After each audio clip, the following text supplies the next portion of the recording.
Filipino kids now and then.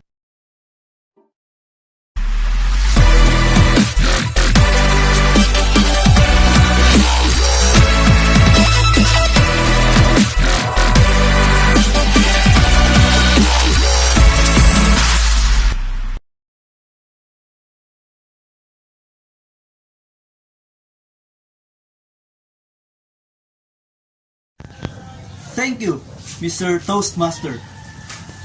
Filipino kids now and then. Have you ever thought of something like how kids nowadays differ from kids back then? I am talking about the Filipino kids. As for me, I had a lot of experiences that kids in this new generation cannot relate.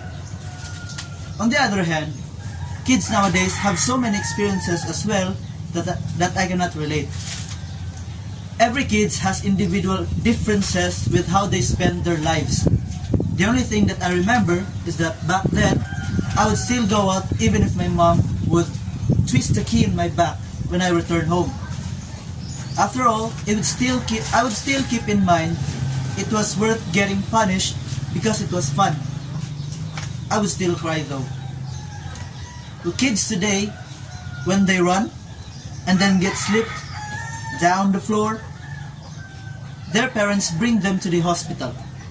Check up, x-ray, CT scan, and a whole bunch of doctor thing. You know what? In my generation, even if a huge gob appeared in my head after I fell, my mom would just do this in my head. Afterwards, she would ask me 5 plus 5, then I would respond 10. Okay, I'm good to go. So see, that is a huge difference, right? Another thing is that kids in this generation play horror games with their mobile phones, their personal computers, their laptops, and then get scared by animated characters inside their screens. When I was a kid, we used to play Spirit of the Glass in an abandoned stockroom at night. That time, our eldest friend said that we should light the candle and then close our eyes as he said these exact same words. Espiritu, Espiritu, sapian mo isa sa amin, wag lang ako. So it means spirit possess one of us excluding me. Then the next thing I know, all of my friends started running and I was the last one to exit the room. I was crying. And that was the first time that I realized that life is unfair. On behalf of that experience, I was also able to realize that life is worth living.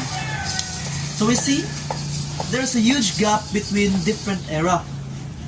So I remember the times when how I used to have friends. The kids today make friends through online activities, especially with this pandemic thing. Playing Mobile Legends, Call of Duty, met another player, I have a conversation and then boom, friends already.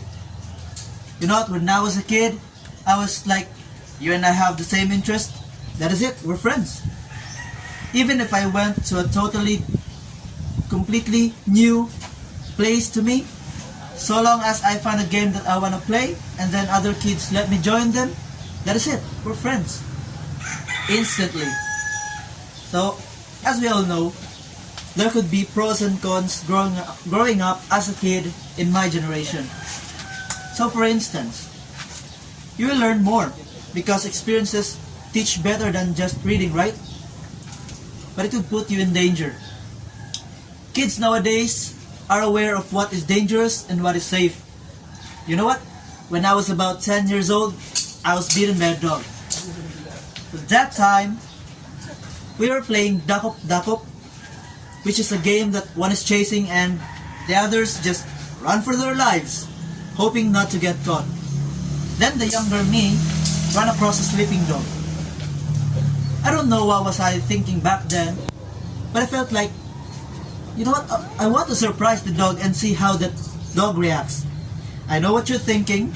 You're probably thinking that I was crazy stupid back then. Well, indeed, I was. Then the next thing I know, the dog already beaten me. But that does not hurt, not at all. The one that hurts is the key. You know the key? The key that my mother twisted at my back. So all these differences, all these experiences that I went through is a gift that I am very thankful.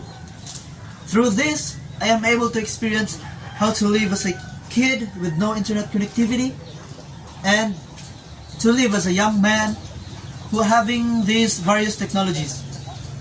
So in the end, all these Filipino kids now and then is so nostalgic and very precious, and of course we should just cherish this.